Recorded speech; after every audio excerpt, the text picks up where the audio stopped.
আমরা আমাদের গোটা জীবনকে হালাল দিয়ে সাজাইতে হবে, তাহলে your lifestyle will be Islamic lifestyle. এই কথাটা কি বুঝতে পেরেছেন?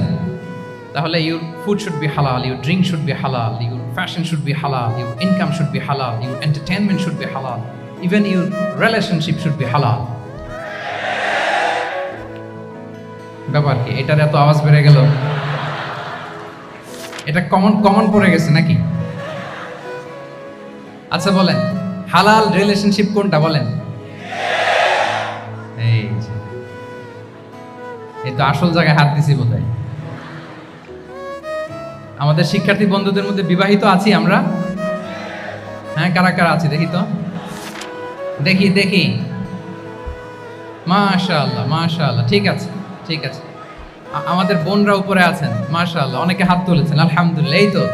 এই তো আমাদের যারা হাত তুলছেন তাদের জন্য একটা তাকবীর দেই আমরা, আল্লাহু আকবার।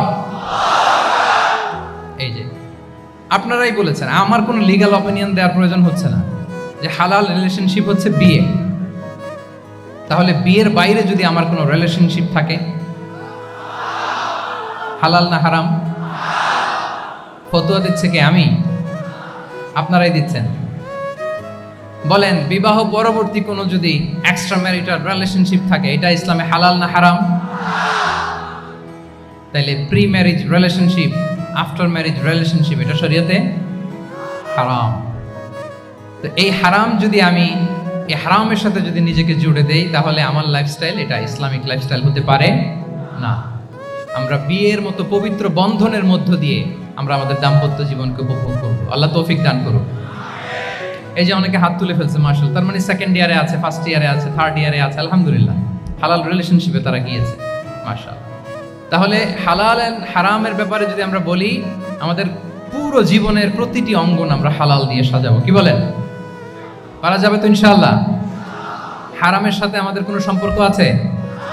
হ্যাঁ, আমরা সবকিছু হালাল দিয়ে সাজাবো তো? হারামকে আমরা না বলে দিব, না, নো। হল রুম থেকে হারামকে আমরা লাল কার্ড দেখাই দিলাম। কি বলেন? হারামকে আমরা নো বলবো, আওয়াজ করে বলুন নো।